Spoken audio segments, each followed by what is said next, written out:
Assalamualaikum warahmatullahi wabarakatuh. Salam Pramuka, kakak sekalian. Selamat datang di podcast Keluarga Cianjur, di mana hari ini kita akan berbagi wawasan, pengalaman, dan tips berguna seputar dunia pramuka. Ya, nah kita juga akan membahas sebuah topik yang sangat penting, yaitu teknik menulis artikel untuk pembina pramuka. Ya, menulis adalah keterampilan yang tidak hanya berharga untuk menyampaikan informasi, tetapi juga menjadi media untuk mendokumentasikan kegiatan dan membangun citra positif gerakan pramuka.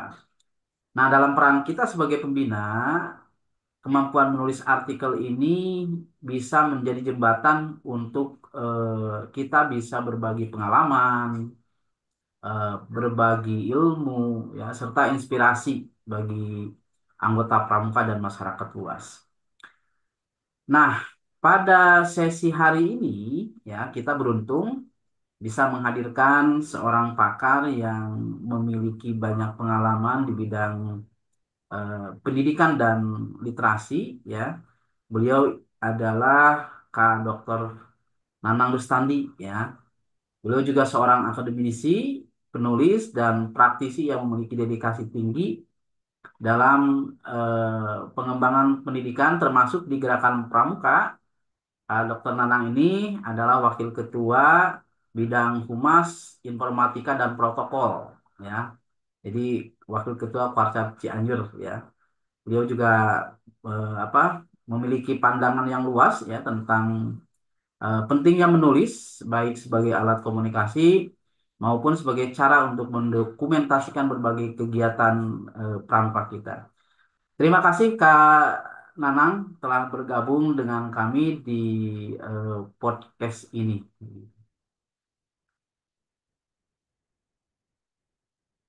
Silakan Kak Nanang. Eh, Ya, kita akan mengawali ini ya, aktivitas Kak terima Nanang. kasih Tentu hari ini sangat sibuk ya Kak Kasep. Nanang. Ya, ya, Terima kasih Kasep. ya. Ya, Assalamualaikum warahmatullahi wabarakatuh. Waalaikumsalam warahmatullahi Eh, wabarakatuh.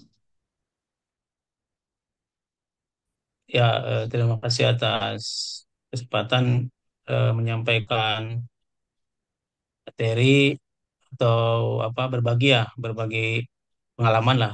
Kalau disebut ahli juga saya bukan ahli, cuman berbagi informasi aja, berbagi sharing lah, sharing sharing sharing informasi, sharing pendapat gitu ya, sharing pengalaman gitu ya tentang di dunia jurnalistik ya, di dunia jurnalistik sekarang sudah beralih ke dunia media sosial gitu. Jadi ini adalah ya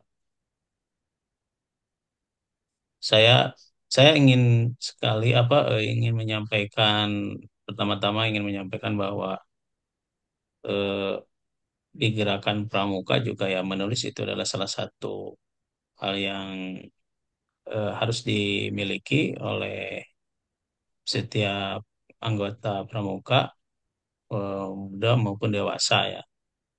Nah, ini yang harus eh, juga pembina ini harus dimiliki karena memang eh, saat ini di era disrupsi ya, di era digitalisasi, di era komunikasi, tidak terlepas dari yang namanya eh, ilmu komunikasi eh,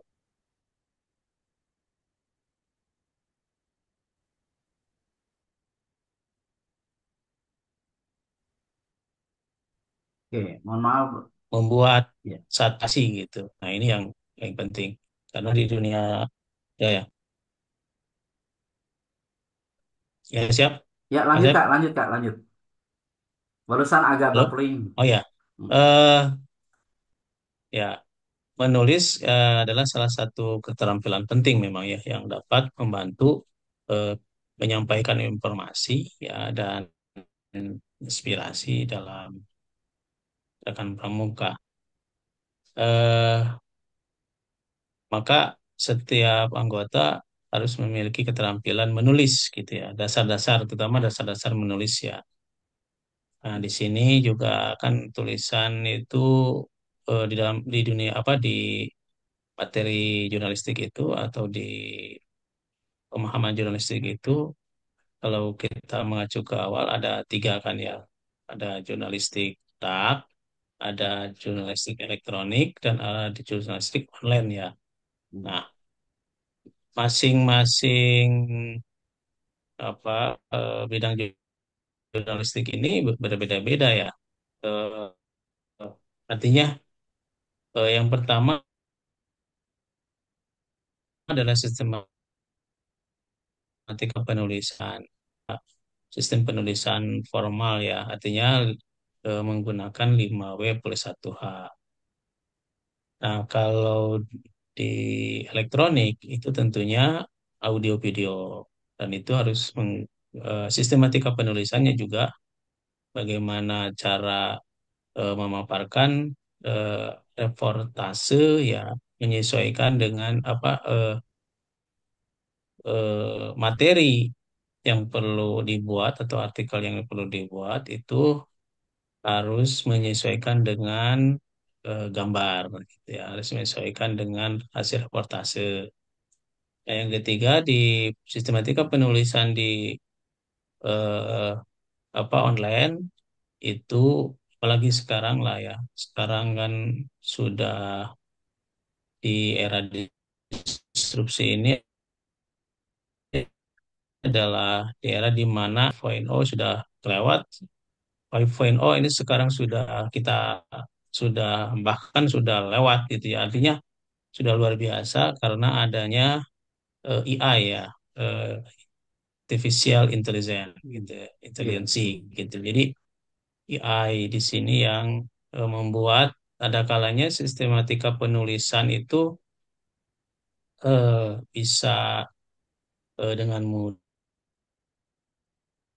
mudah, tetapi juga ada hal-hal yang eh, kurang bagus gitu ya, kurang baik Hmm. gitu ya, cara Betul. menulis kita terlalu misalkan menggunakan AI atau Ketergantungan ya, Kak, ya.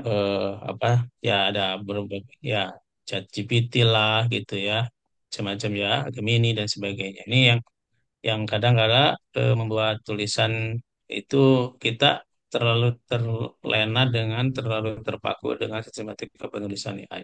Hmm. Tapi yang justru yang harus dimiliki oleh teman-teman adalah penulisan jurnalistik formal yang memang sudah ada ya eh, dari dulu. Dan itu saya pikir ketika kita bandingkan dengan AI ya eh, justru bisa dipertanggungjawabkan yang jurnalistik karena Hmm. CEO-nya itu nanti Hmm. eh, itu biasanya kalau kita pakai ChatGPT itu kena gitu ya, kena Hmm. ban atau Hmm. kena apa kata kuncinya Google gitu ya, searchingnya Betul. itu nggak kena. Jadi kalau misalkan kita yang bikin tulisannya hasil dari karangan kita itu akan eh, lebih baik gitu ya hasilnya gitu ya dan nilainya lebih baik gitu. Gitu. Ya, Itu Mas Kak. Ep. Mm-mm. Tadi Kakak sampaikan bahwa ChatGPT ini sudah mulai mempengaruhi kepada karakter penulis ya, Kak, ya, begitu.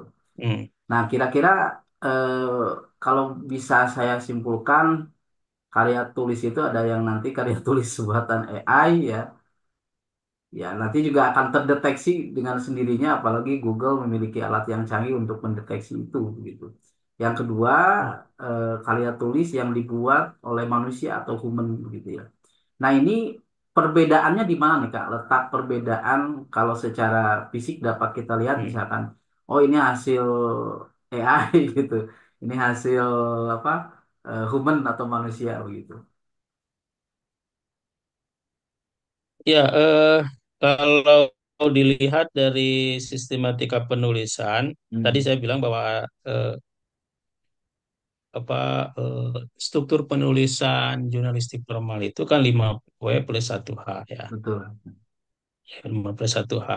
Nah, maka di sini itu 5W plus 1H tentunya menggunakan alur normatif ya, Hmm. normatif. Kemudian tadi pasti akan pasti tidak akan diulang-ulang kata-katanya gitu ya. Hmm. Ulang-ulang katanya, kemudian ya tadi karena gini kalau kalau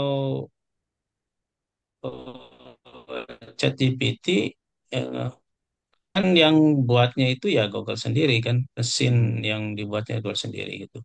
Jadi ke eh, gini, meskipun sistematika penulisan di online itu kan ada sekarang ya, ada apa evergreen ya, evergreen Hmm. itu, evergreen itu tulisan yang notabene kalau ketika mengulang-ulang atau memang misalkan gini, kan di online itu nggak harus selalu beritanya yang hot news ya, Hmm. yang headline news itu atau yang hari ini terjadi dan itu menarik.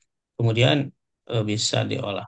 Nah, itu tentunya lebih baik. Tapi ada yang evergreen, yang berita-berita yang tidak menarik, misalkan tentang wisata, tentang apa kuliner, tapi dicari orang gitu ya, dicari viewers gitu. Jadi ketika memasukkan teksnya, teks yang sesuai dengan keinginan pembaca, maka tidak salah. Nanti viewersnya banyak. Ini yang membedakan jadi beda target ya, beda beda apa ya eh, tujuan gitu kan. Betul, betul. Yang menarik itu yang booming gitu ya beritanya. Hmm. Tapi sekarang itu yang menarik itu yang tadi yang kena tag ketika orang buka Google pingin cari sesuatu muncullah gitu kan Hmm. link kita gitu itu yang sekarang dicari gitu apa Betul. dibuat gitu khususnya yang di online ya atau yang Hmm. menggunakan Google searching gitu. Oke, Kak Ya. Anang tadi kakak menjelaskan pentingnya menulis artikel ya untuk membina pramuka. Kira-kira nih Kak, bisa dijelaskan bagaimana cara menetapkan tujuan menulis artikel ya, terutama dalam konteks kegiatan pramuka begitu. Ya, tentunya dalam tadi gerakan di gerakan pramuka eh, menyampaikan informasi dan inspirasi ya. Jadi harus dimiliki oleh setiap anggota pramuka untuk mempelajari teknik dasar menulis, terutama yang Hmm. artikel tadi ya. Ya, pentingnya menulis artikel yang pertama memang harus mengefektifkan komunikasi ya, yang kedua mendokumentasikan, ya, yang ketiga juga membangun citra positif gitu. Jadi hal itu yang tiga itu yang penting untuk bagi anggota pramuka dalam menulis artikel. Karena kalau Hmm. tidak apa ya tadi membangun komunikasi efektif itu ya untuk membantu menyampaikan gagasan ya, pengalaman dan pengetahuan kepada banyak anggota pramuka dan masyarakat secara umum. Sementara untuk mengatasi kegiatan ya tentunya setiap kegiatan pramuka harus didokumentasikan ya. Kemudian terutama kegiatan-kegiatan yang sudah dilaksanakan. Kemudian yang ketiga adalah tadi membangun citra positif ya. Membangun citra positif itu agar memang organisasi kita kan organisasi organisasi pembinaan ya, organisasi kepemudaan, eh, organisasi kepanduan ya, maka harus tentunya kewajiban kita untuk membangun citra positif organisasi kepramukaan. Hmm. Ini juga untuk memperkuat eksistensi pramuka ya di masyarakat itu. Itu Mas ya. Nah, kemudian apa yang perlu dilakukan ya ketika kita misalkan membuat sebuah artikel ya.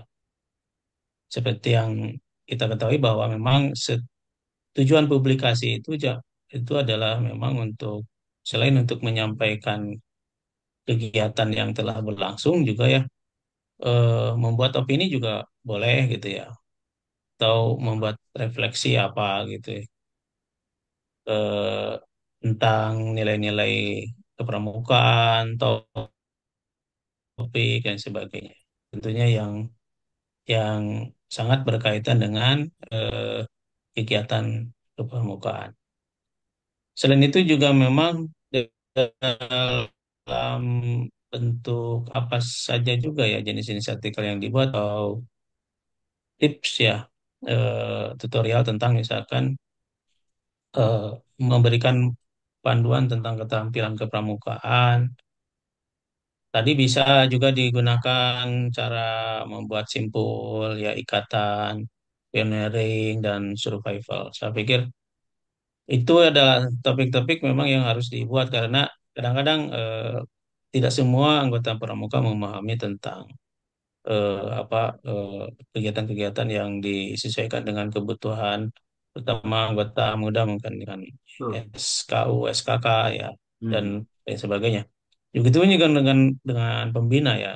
Eh, itu juga untuk alat menyampaikan pemahaman atau keterampilan ya bagi mereka yang agar bisa.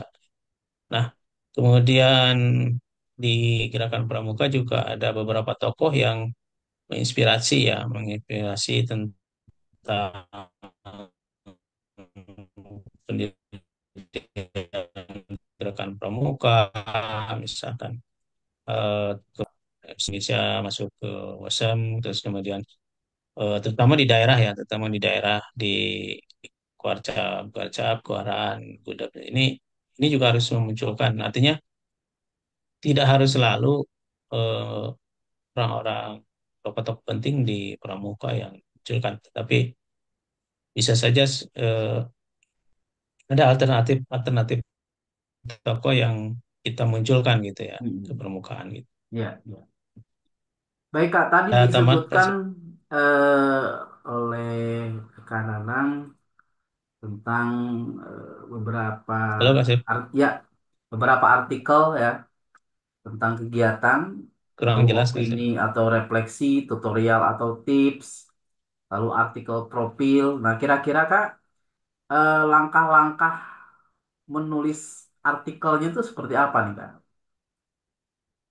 Nah, nah ini makanya setiap anggota pramuka, muda, dewasa, dan pembina ini harus memiliki dasar dulu ya sebetulnya ya tadi. Hmm. Memiliki dasar sistematika penulisan sehingga biar nanti langkah-langkah menulis artikel juga sesuai dengan eh, alurnya gitu ya. Hmm. Misalkan yang pertama adalah misalkan tentukan tujuan dulu, misalkan apa yang ingin disampaikan atau dilaporkan, kegiatannya seperti apa, eh, ya tujuannya misalkan pandangan atau berbagi ilmu.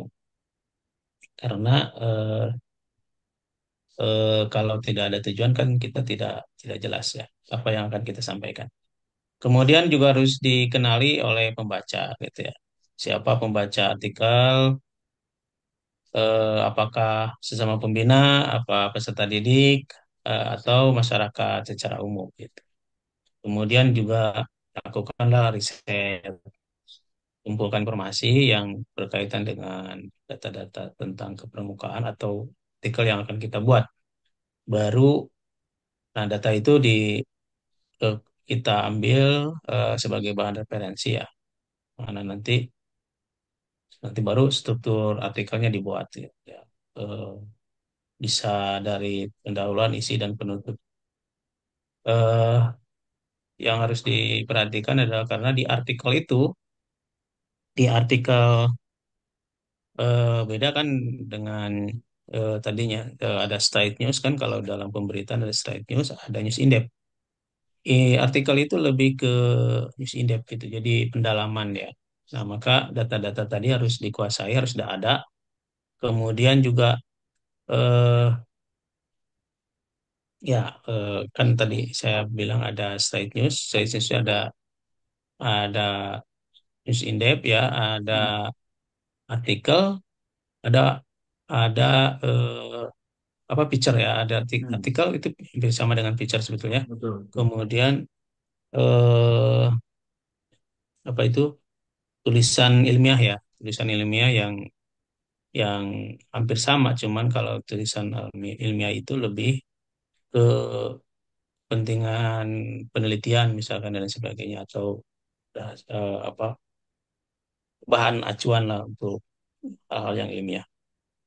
Nah, yang artikel ini tadi eh, strukturnya memang hampir sama ya. Pendahuluan itu eh, kita gambarkan dulu bagaimana kondisi. Misalkan kita mau tadi menulis tokoh, misalkan Hmm. tokohnya itu kita ambil dulu background mereka, background tokohnya, kemudian kita isi kegiatannya apa, eh, isinya apa, memiliki konsep apa tentang ketokohannya itu, kemudian ditutup. Nah, misalkan tadi tentang misalkan eh, laporan kegiatan, ya. Laporan kegiatan sama ya. Hmm. Dan nanti ini harus dibedakan mana artikel ke mana yang bentuknya straight news ya, yang Hmm. bisa berita secara langsung. Dan nanti jangan sampai artikel ini dianggap bahwa kalau saya persepsi saya Pak Syafri, Iya, artikel iya, itu adalah artikel itu penulisan formal gitu betul, ya. betul. Artikel lebih ke formal tapi in depth gitu, Hmm. mendalam gitu. Itu beda dengan straight news. Kalau straight news itu memang headline apa Hmm. berita yang peristiwa kejadian waktu itu kita tulis gitu. Itu Hmm. kaset. Baik. Ya, menarik sekali Kang Anang. Selanjutnya kira-kira cara terbaik nih Kang Anang untuk apa namanya melakukan riset terhadap artikel yang akan kita buat gitu. Kira-kira bagaimana nih Kak cara terbaik untuk melakukan risetnya? Itu kan gini, justru ini kalau masuk ke riset ini bagian saya ya. Ya, iya. Bagian saya Makanya saya tanyakan Kak. bagian riset riset apa riset besar apa riset kecil atau penelitian. Karena kalau riset itu pasti penelitian namanya. Betul. Tapi eh, saya paham apa yang dimaksud dengan riset yaitu riset yang hanya bersifat kecil ya. Apa intinya riset Ya, riset karena kan yang kita melakukan apa eh, pengumpulan informasi dan data kan harus akurat ya Kak ya begitu. hmm, Tentu pengambilan informasi yang akurat itu bagian dari riset kita dalam menelaah informasi yang nantinya akan dijadikan sebuah artikel gitu. Nah, itu Kak, cara terbaiknya gimana nih Kak untuk melakukan riset? riset ini kan dalam filsafat ilmu itu ada logiko ya, Hmm. logiko, hepatitiko, dan verifikatif. Hmm. Eh, Ontologi, epistemologi, dan aksiologi gitu kan Hmm. dalam Hmm. filsafat ilmu. Ontologi itu dasar-dasar ya, Hmm. dasar-dasar mana sih data-data yang perlu kita ambil gitu ya, data-data Hmm. itu. Tema, penentuan tema, apa dasar-dasar dari apa yang akan kita buat itu harus dibuat dulu Hmm. di dalam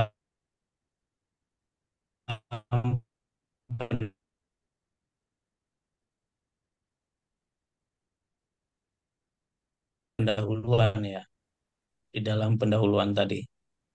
Jadi, nah baru nanti eh, pasti ada latar belakang, Hmm. kemudian pembahasan, dan nanti ada konklusi atau noveli apa novel ya, novelisanya novel apa kesimpulan, tapi yang membuahkan hasil apa putusannya kan kalau novelity ya, kalau dalam tesis misalkan novelity-nya Hmm. apa gitu. Kontribusinya apa sih dari penulisan itu. Nah, Hmm. ini yang harus dikaji. Jadi dalam sistematika penulisan itu struktur tadi harus dilakukan bertahap dan itu bisa secara apa ya, kita bisa olah ya data- data-data tadi ya, kita olah data-data tadi sehingga bisa eh, ya itu resep. Sementara resep. Baik, terima kasih Kak Nanang. Kira-kira nih Kak Nanang, Karena Nang ini kan seorang pemret begitu, memimpin sebuah redaktur yang sangat luar biasa.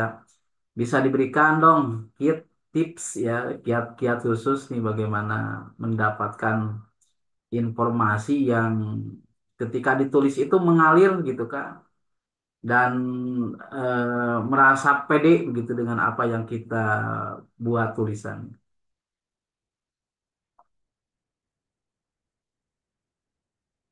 Ke Kasep diulang. Ya, jadi kadangkala kita sering rumit ya Kak ya untuk mengawali penulisan kita gitu ya. Nah, kira-kira ada nggak nih ya? Kakak ini kan seorang pimpinan redaksi gitu ya. Juga seorang penulis dan lain-lain luar biasa. Kira-kira ada nggak tips and trick gitu ya? Kiat-kiat khusus agar apa yang kita tulis itu mengalir begitu terus enak dibaca begitu.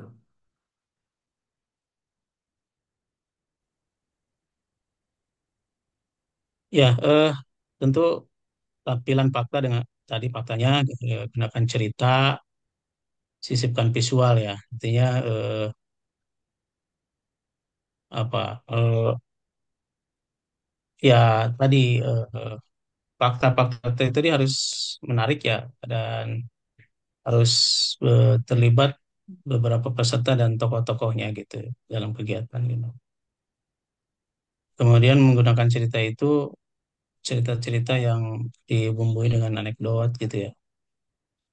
Eh, Lebih personal dan menarik gitu ya. Kemudian juga ketika artikelnya misalkan untuk dipublikasikan di online atau di media ya harus gambar harus relevan ya, harus menarik itu. Nah, soal tadi tip yang lebih jitu adalah ya cari yang isu yang lagi hangat, kemudian kita realisasikan dalam bentuk berita gitu.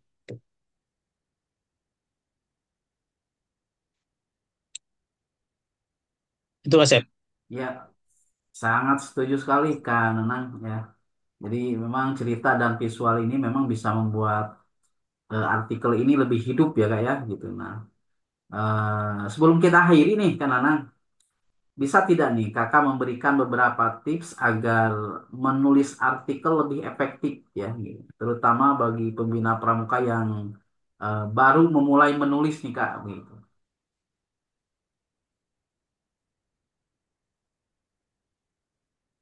Kurang jelas Mas Ep?